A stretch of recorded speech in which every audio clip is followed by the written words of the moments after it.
Hi YouTube. I've felt that the 620 feature live tracking, which is also available on a few other Garmin devices, so I've heard, is that important. It deserves its own part of this review. In order to make it work, I needed the Motorola Moto G, which is the phone I decided to buy because it has Android 4.4. They asked for 4.3 and above, and Bluetooth Smart. This phone is a damn good phone, really nice. As you can see, that already has Garmin Connect and Facebook incorporated. This is all going to be explained later on, but I like the phone in any case. HD screen, 1280 by 720, all the apps there, as you can see. Slim, not that light, but very, very holdable, as it were. And there you can see the notifications area. Bluetooth Smart pointed at right there. This is a great phone. It's even water resistant on the back. Now I'm going to install here the Garmin Connect app, which is essential for connecting me with the phone. Don't forget using Bluetooth Smart, Bluetooth 4.0, also called Bluetooth LE, which stands for low energy. I thought, look, I know my views are, and videos are convoluted and they're extended, but I'm here to do stuff in real time to show you what the real life experience is. Android, running and installing Garmin Connect Mobile on my Motorola Moto G there. Right, only took a few seconds in real time, unedited. Okay, now I'm signing in. Goes without saying I have a Garmin account. There it is. Now I'm ready to sign into my own account, which has already been, of course, installed and used and everything else. I'm looking for running and cycling, of course, as you may expect. 620 watch appears there, but that doesn't mean that it's pairing with my device. This is what you have to do right now. Okay, so what you have, and this only needs to be done once, is pair via Bluetooth 4.0, like I said, the phone with the watch, and they both identify each other separately. You see what's going on there? Now, this might appear to be convoluted. It appears to be taking a while. What's actually happening is that the watch in real time is uploading workouts to the phone, which are then going to be viewable on Garmin Connect. You just have to hang around with this, and when it says connecting to device, you've got nothing to worry about here. It's only going to take a few seconds, 30 seconds in my case at the maximum. Don't forget, at this point I'd already been testing the watch for more than 2 months. There you go. Kept my word, didn't I? It's just as well that the notification appears there. This is important as far as I'm concerned. Here are the workouts live on Garmin Connect. Don't forget you have to be online to view this on the Android device. Okay. Now remember that Friday 25th of April, that's where I did this long mountain run, and this is me approaching exhaustion. Training effect there 4.9. In part 3 I went into that. Heart rate 177. Good God, I was tired. Here's the workout in summary. On the phone. Okay. There you go. Elevation, heart rate. Training effect within heart rate, by the way. 4.9 there. Just one lap. And here are your metrics. Pace, elevation, heart rate, cadence, vertical oscillation, ground contact time. Look, do you really think I'm going to get into this, Garmin? The point is that, you know, your accelerometers are phenomenal, but this is not going to help me be a better runner. The mapping on the phone, this is the first time I've used a map on a mobile phone in conjunction with a run. This is much more usable to me, but the running dynamics are still, you know, effectively useful, especially when I'm going to be training, let's say, for 12 or 16 weeks before a big race. Here are the laps on an earlier run. There are basic and just basic metrics, but you have to get a Garmin Connect to kind of expound on these, just to look at them further. That's enough about storage of workouts on a phone. Now let's talk about the meat and potatoes of this feature, which is the actual transmission of data to a compatible device. First things first, you within Garmin Connect, press the live track key there. You then have a choice, right? Email, Facebook or Twitter. You even have a choice about how long you're going to be storing a workout. In my case, it's always going to be 24 hours. There you go. I'm firing it up and it's now ready to be stopped. It's now sending this to my email account. Can you see that? So as of right now, anything I do on that watch is live, but I have to literally press the start button on the watch to get it going. At the top of the display there, you can see everything's ready to go from left to right. GPS, live tracking, the eye, and heart rate. So testing the live tracking in the field, of course, once we've got a GPS signal, tap to my rock, and there we go, live tracking is ready to go. So it's connected, yeah, and confirms it, and flashing that icon there is simply the GPS. I'm going along with the time display. I'm getting ready to now start live, as it were. As you can see, crystal clear start screen, absolutely crystal clear. Talking along. I'm holding the phone. Admittedly, not an efficient way to do stuff. Now here are your metrics. From left to right, then we have pace per mile, elapsed time, distance, and elevation. Carrying on, and recording it horizontally. You see, believe it or not, that thing is glowing. That big blue dot, but the metrics aren't visible, presumably to save space on the display. Anyway, I'm finishing the thing. Let's see what happens. Saving it. Normal recovery time. Don't forget that's optional, but for me, recovery time is an essential part of even the reason why I bought the watch. Now look at the top of the display there. It's communicating with the phone, which is there in my pocket. Just as with Wi-Fi is indicated in part 3, and it's going to show a tick in another couple of seconds. There you go, and it's now transmitted the entire workout to the phone to be looked at live again through Garmin Connect, which has to be online, so to speak, along with the Bluetooth connection, of course. Let's take a quick look at this in the field. Don't forget, Garmin Connect is live for all devices, my laptop especially, but it's nice to look at this. I call it a coffee shop scenario. You can look at this and then just study it. Standard message there. I've seen that numerous times through the testing phase. Now let's take a look at Garmin Connect itself, the mapping. I think that's crystal clear. I think it looks great. The same metrics that I described before.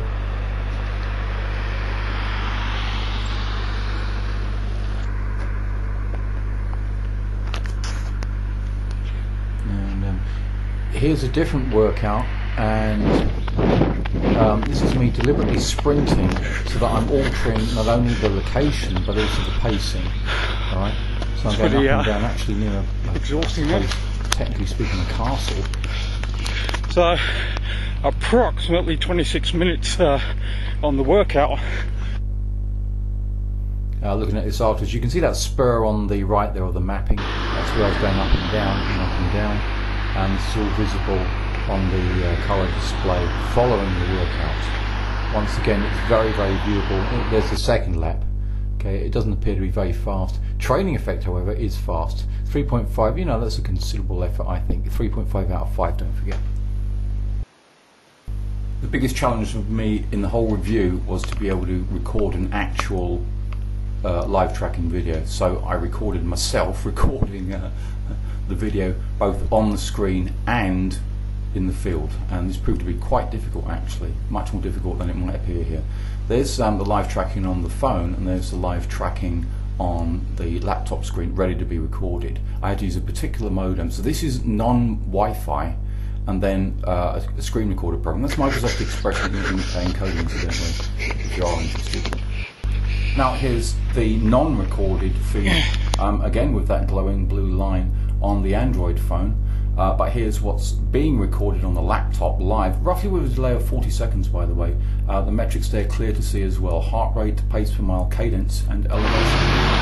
I'm in the last part of my testing phase now, so turning into the park here.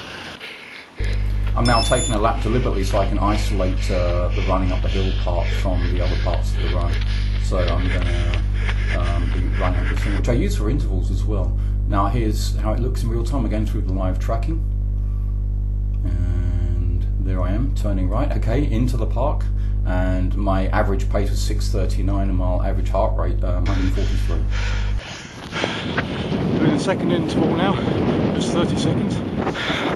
That one hurt as before. So, lap time 35:11. Very last rise here, and then it's jog back.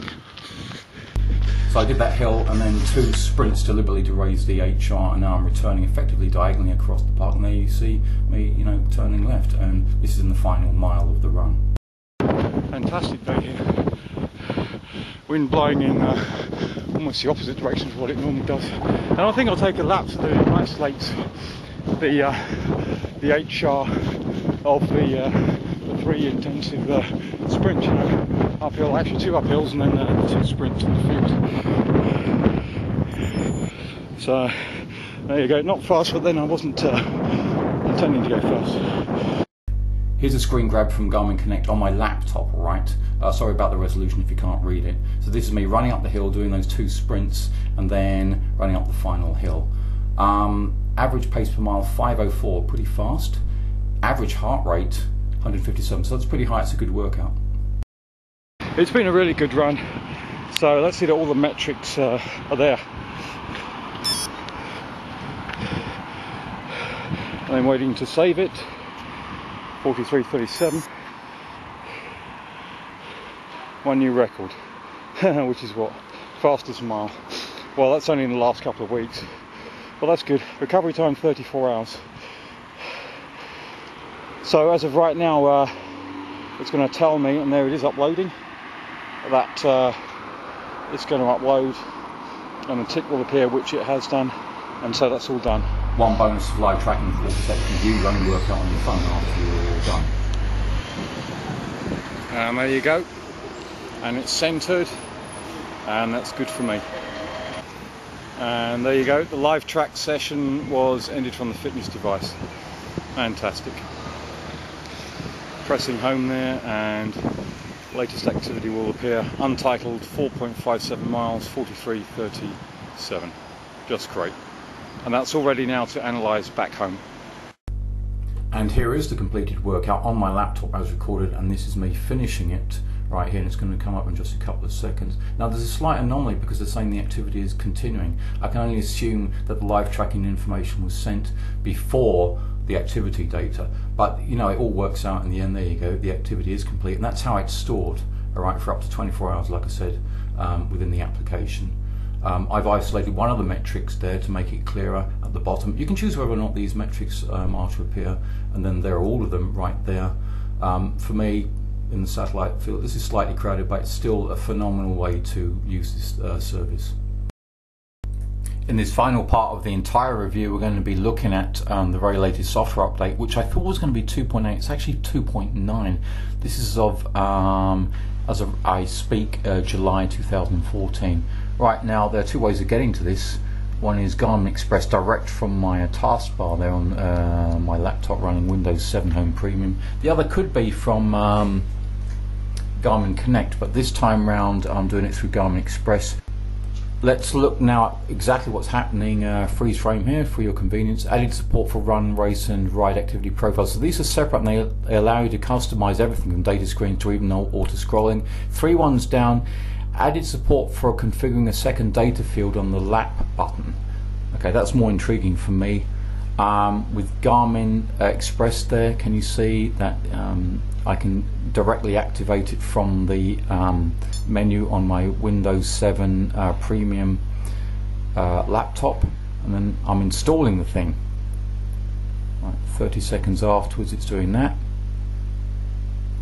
Let's carry on doing that, another 30 seconds roughly speaking, and then we are more or less ready to go. It then has to start up. It's like it's reloading, it's like it's restarting. Now we're ready to go, and I thought I'd test this straight away. So I have to hold and touch, and I'm changing the profiles. Run, race and ride. Can you see that? Scroll up and then scroll down. Choose activity. Right, choose activity is not something to click on, it's simply a headline. Race, run, ride. See that? Like it's alphabetical. Ride, I haven't seen that before. Hold that down. Again, we go back to that menu and we're ready to configure these separate profiles and then to see what we do. As I alluded to previously, they can alter everything from data screens to even the color, and then to other stuff. Here's a confirmation of the software update 2.9 as again July 2014. And for networking purposes, my watch even has its own MAC address, meaning hardware address. Now, previously under settings you had activity settings. Here's the new software iteration. Under settings you have activity profiles. This is what I just alluded to, right? That's what was there before. On the profiles you have race, run, ride, and each one can be configured. Okay, here's race just for the hell of it. Apply profile. Okay, I can set it and then I can color it. There are 7 of them in total. That's just an example of the colors there. Remember, they don't scream out as much as like a smartphone LCD. You know, don't forget this is like a €400, 360, 380 pound watch. But also the laps, the next big part of the software review, software improvement. Aha, 2 fields, not just one. Total time there, lap distance. That's just an example of what you can do. Within that, lap distance, lap speed, lap pace, and then it says more, and then the more can refer to all the other data fields that you have available on the rest of the watch. So this is a good thing. That's an example of what you have for that metric. But let's look at it further.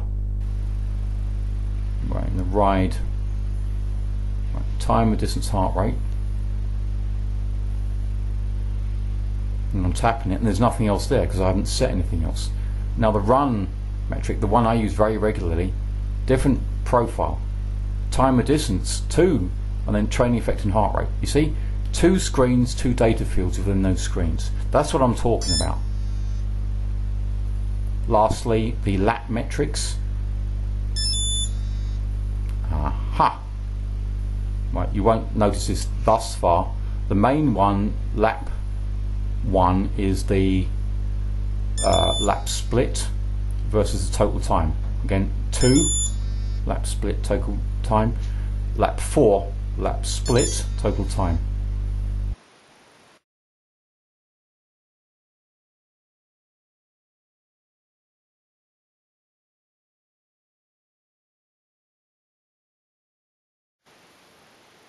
Let's look at what we have brought to bear here. The physical aspect, light, easy to use, amazing interface, the best interface I've ever seen on any running watch ever in 30 years of looking at stuff. The alerts, crystal clear, empowering, easy to use, running dynamics, the way that it scrolls, the way it tells you what it's doing, virtual partner, animated stuff. I don't need to use that, but it's good to see it. It saves your workouts, of course, it stores them, it tells you when you're improving. 3 new records. It gives you recovery data right off the bat within the device. 818. 98 miles. It was 7 miles. Okay. 44 gives me my hours. Training metric when I'm reaching the top of a mountain and exhausted. 4.9 out of 5 there. I literally was on the point of vomiting. Okay. This stuff will inspire you if you're in this demographic. VO2 max 55. It tells me when I'm improving, tells me how I can improve. Wow. Finally, after 7 months of testing, I kid you not, for this review, my marks out of 10 for various aspects of the feature set of the Garmin Forerunner 620. Usability 10. First time I've ever given this score. Color touch screen, menus, choice, availability, and the empowerment. What's not to like? Feature set, what do you need? Wi-Fi, Bluetooth, training effect is there, recovery, and we have the vibration alerts, customizable data fields, GPS altitude, GPS location catching, the VO2 max measurement, race predictor, a brilliantly displayed virtual partner mode. When it comes to elite functionality, I'm very slightly more reserved. Only 2 days before starting the 620 review, I had finished reviewing the Polar RS800, and this is definitely one of my favourite elite watches, but time marches on. Now this still here is taken from the world's biggest women's running race, which is held in Dublin, and there's Maria Cambridge in front there in the mini marathon, and so it's a 10k, and she's sporting the 620. Now she ended up being second. She's in front there of the eventual winner, Barbara Cleary, winning in 34:07, and she's sporting the 610. That's from the 2014 Women's Mini Marathon in Dublin, and Maria McCambridge had previously won the Dublin Marathon in the autumn of 2013. My point is this is an elite watch. It requires elite functionality because it costs a lot of money, £350 sterling or thereabouts, $400 US, and why not have the virtual racer? Why not be able to create advanced workouts on the device? That's all I'm saying. It's top of the range. It deserves to be treated as top of the range. Think about that, Garmin. You know, you want your word of mouth. The 620 is an incredible device, amazingly empowering, very, very challenging for me as a reviewer. Look, I bought the thing. This absolutely goes way beyond a combination of what my Timex Global Trainer and Polar RS800, which I own and bought at retail price. If you are anything from a club runner to a serious runner, get it. At elite level, it still needs to be improved, but fractionally. Apart from that, it just offers anything that any runner can use. I personally do not need the Wi-Fi features. I can certainly use everything else, especially the fitness features. This for me is a remarkable device, easy to use and incredibly empowering. I suppose the same kind of mentality that made the iPhone change the world, in my estimation, convoluted though it may be, and I don't own the iPhone. I own an Android phone and a Windows phone. I hope you choose well, people. I've tried my very best to give you everything that I think you need. God bless you all. But fundamentally, tell you what, enjoy your running. Once you get your device, don't fret about it. Thank you again.